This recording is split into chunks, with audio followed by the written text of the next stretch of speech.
மறுபடியும் சொல்றேன், கட்சி நிதின்ற பேர்ல அடிச்ச கொள்ளைய ஒண்ணு ஒண்ணா கவர்மெண்டோட கஜானாக்குள்ளேயே கொண்டு சேர்த்துக்கிட்டே இருக்கிறாங்க. இப்பவும் சொல்றேன், மக்கள் பணத்துல இருந்து ஒரு பைசா கூட தொடமாட்டோம், தொடவும் விடமாட்டோம், தொட்டா விடமாட்டோம், இதுக்கு முன்னாடி தொட்டவங்களையும் விடமாட்டோம்.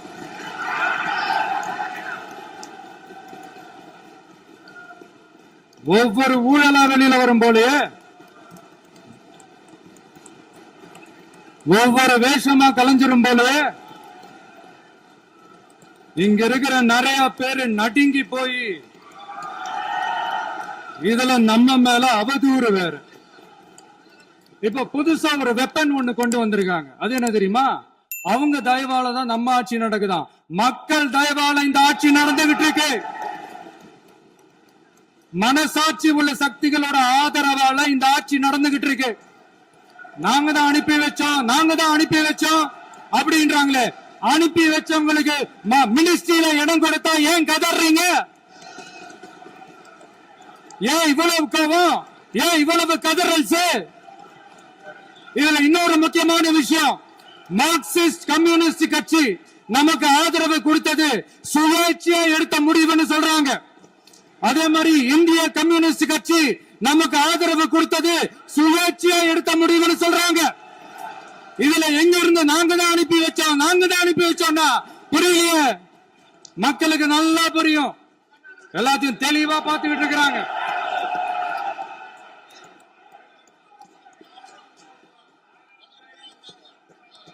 முதலமைச்சர் கண்டிப்பா பண்ணலாம். மாண்பு முதலமைச்சர்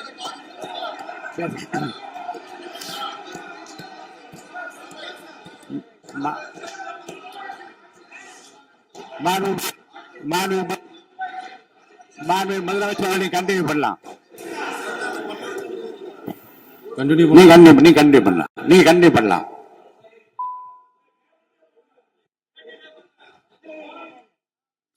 இந்த சமூக நீதி அரசுன்னு சொல்றவங்களை பார்த்து கேட்கிறேன், நம்ம பட்டியலின சகோதரர்களுக்கு எத்தனை அமைச்சர் பதவி கொடுத்தீங்கன்னு கொஞ்சம் சொல்ல முடியுமா?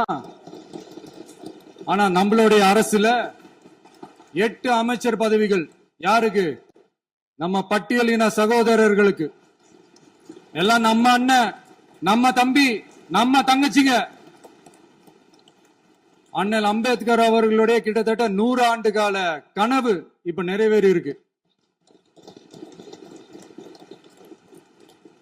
நான் ஏன் கொஞ்சம் சவுண்டா பேசுறேன் அப்படின்னா அவங்களுக்கு கேட்கணுன்றதுக்காக தப்பா எடுத்துக்காது. அதே மாதிரி பெண்களோட பாதுகாவலர் நாங்க தான் அப்படின்னு சொல்லிக்கிறவங்களை கேட்கிறேன், எத்தனை பெண்களுக்கு அமைச்சர் பதவியில இடம் கொடுத்தீங்க கொஞ்சம் சொல்ல முடியுமா? எங்க அரசுல 4 சகோதரிகளுக்கு அமைச்சர் பதவி கொடுத்திருக்கிறோம்.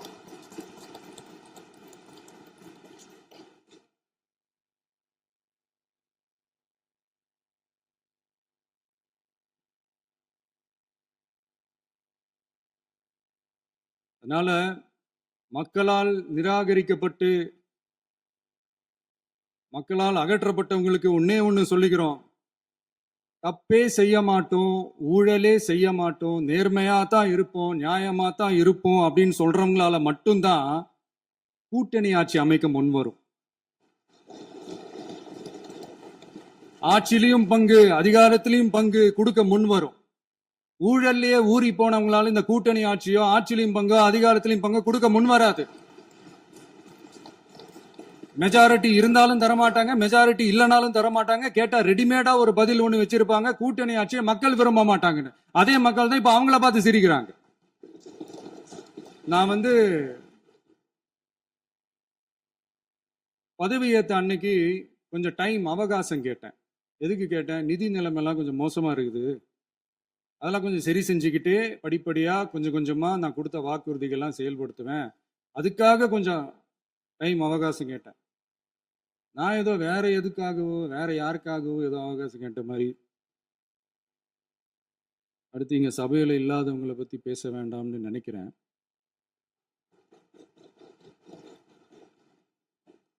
இங்க நம்மளை பத்தி அவதூறு பரப்புறதோட மட்டும் இல்லாம இப்ப நம்ம மக்கள் மேலேயும் அவதூறு பரப்ப ஆரம்பிச்சுட்டாங்க. மக்கள் நமக்கு ஓட்டு போட்டது தப்பான், குடும்பம் குடும்பமா நமக்கு ஆதரிச்சது தப்பான். இது இப்போ இல்ல, நான் சொல்றது எம்ஜிஆர் அவர்கள் காலத்திலிருந்தே. அப்பவே அவர் ஜெயிச்சப்போ அதே மக்களை தப்பு தப்பா பேசுறது. மக்கள் என்ன பண்ணிட்டாங்க, எம்ஜிஆர் என்ன பண்ணிட்டாரு, எம்ஜிஆர் என்ன இது பண்ணிட்டாரு. 50 வருஷமா ஒரே டெக்னிக்கா.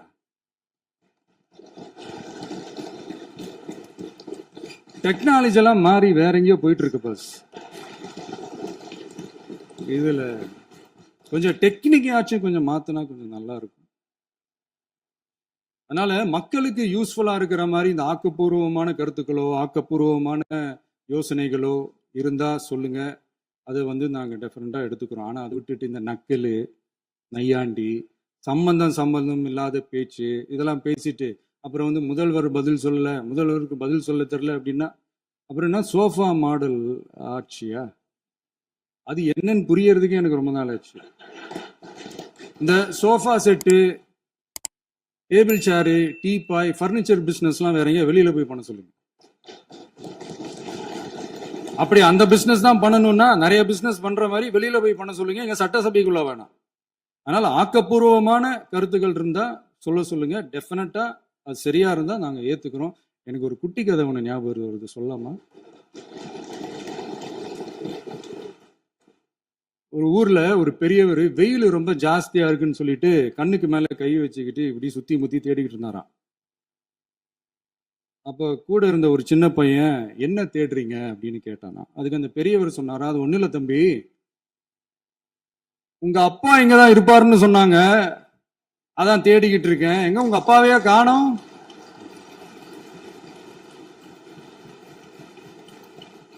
இல்ல அந்த எங்களுக்கும் நக்கலா நையாண்டியா சம்பந்தம் இல்லாத குட்டி கதை இதெல்லாம் எங்களுக்கும் பேச தெரியும்.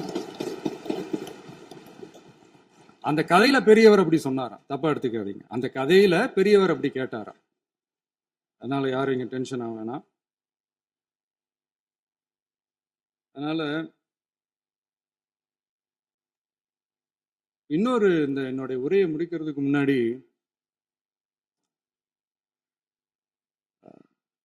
போயிட்டாங்க, பேசலாமா? உங்க கருத்துக்களை நீங்க முழுமையாக மன நிறைவோடு பேசலாம். டிவில பார்க்கலாம். சரி, அதான் 5 நிமிஷம் பேசுனதுக்கே கொலத்தூரி இந்த ஆட்டம் அடிச்சு பேசுனா அப்புறம் என்ன பண்றது? கடைசியா நான் இந்த உரையை முடிக்கிறதுக்கு முன்னாடி ஒரு முக்கியமான ஒரு விஷயம் பத்தி சொல்லணும். ஆளுநர் உரை அன்னைக்கு இந்த தமிழ் தாய் வாழ்த்துக்கு அப்புறம் தேசிய கீதம் பாடினது தப்பு, தேசிய கீதம் 2 முறை பாடினது தப்பு. அப்படி ஒரு நிகழ்வு இதுக்கு முன்னாடி இந்த சட்டசபையில நடந்ததே கிடையாது. அந்த மரபே மாத்திட்டீங்க. இப்படி ஒரு பெரிய ஒரு போர் மாதிரி எதிர்கட்சியை சார்ந்தவங்க எல்லாம் சொன்னாங்க இல்லையா? அந்த மாநில உரிமை போராளிகளை, அந்த மரபு காக்கிற உரிமை போராளிகளை ஒரே ஒரு கேள்விதான் கேட்கணும். 2021 ஆகஸ்ட் 2 ஞாபகம் இருக்கா? Centenary celebration of Tamil Nadu legislature. அந்த ஃபங்க்ஷன்ல நம்ம முன்னாள் முதலமைச்சர் கருணாநிதி அவர்களோட கலைஞர் அவர்களுடைய கலைஞர் அவர்களுடைய புகைப்படத்தை மாண்புமிகு குடியரசுத் தலைவர் திறந்து வைக்கிற ஒரு ஃபங்க்ஷன். அந்த ஃபங்க்ஷன்ல national anthem followed by Tamil தாய் வாழ்த்து அப்படின்னு அறிவிச்சது ஞாபகம் இருக்கா? அதாவது தேசிய கீதத்துக்கு அப்புறமா 2வது முறையா, நோட் திஸ் பாயிண்ட் மாண்புமிகு பேரவைத் தலைவர் அவர்களே, பிளீஸ் நோட் திஸ் பாயிண்ட். தேசிய கீதத்துக்கு அப்புறம் 2வது முறையாக தமிழ் தாய் வாழ்த்து பாடப்படும் அப்படின்னு சொன்னது ஞாபகம் இருக்கா? அதுவும் முத்தமிழ் அறிஞர் அப்படின்னு சொல்ற நம்ம கலைஞர் அவர்களுடைய அந்த புகைப்படம் வெளியிட்டு விழாவில் அவர் இருந்த இதே சபையில தமிழ 2வது இடத்துக்கு தள்ளினது யாருன்னு ஞாபகம் இருக்கா? அது மட்டும் இல்ல, அந்த தேசிய கீதத்தை நாட்டுப்பண் நேஷனல் ஆந்தம்னு சொல்லி அதே ஃபங்க்ஷன்ல கடைசியா ஃபங்க்ஷன் முடியும் போது செகண்ட் டைம் தேசிய கீதம் பாடினதும் ஞாபகம் இருக்கா? இதே அவையில் தான் அது அவை குறிப்பிலும் இருக்கிறது. இதே அவையில் தான் நடைபெற்றது. இந்த தக்க புக்ல நேரத்தில் இந்த ஆதாரங்களை அளித்த மாண்பு முதல்வர் அவர்களுக்கு நன்றியை தெரிவித்துக் கொள்கிறேன். டவுட் இருந்தா இந்த புக்கை பார்த்து தெரிஞ்சுக்கலாம். அதனால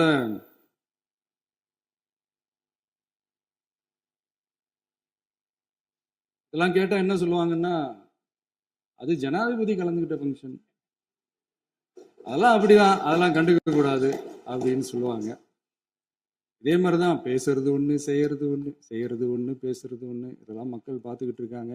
எலெக்ஷனுக்கு முன்னாடி தான் அப்படி செஞ்சுக்கிட்டு இருந்தாங்க. இப்போ எலெக்ஷனுக்கு அப்புறம் அதே தான் செய்யறாங்க. இந்த விஜயையும் சாமானியர்களின் உண்மையான சமூக நீதி அரசையும் அவமானப்படுத்துறதுக்கு தான் அவங்களோட அந்த பொலிட்டிக்கல் சீனியாரிட்டி அது பயன்படுத்துது போல. சரி, செய்யட்டும் செய்யட்டும், நல்லா செய்யட்டும். இப்போ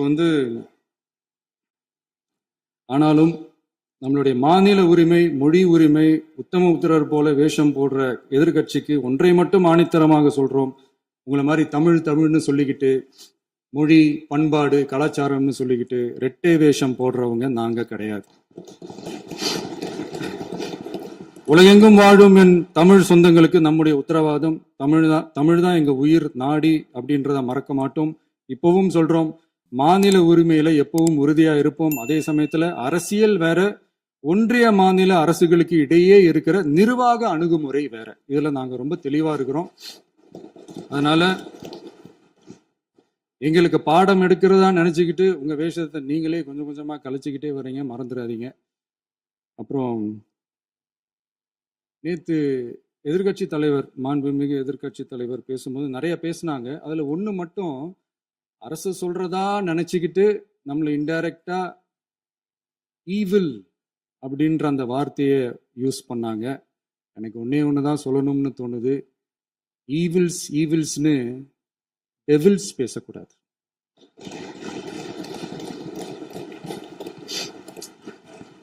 அவங்க இருந்திருந்தா ஒரு ஆக்ஷன் பண்ணணும்னு எனக்கு தோணுச்சு. எல்லாரும் போயிட்டாங்க.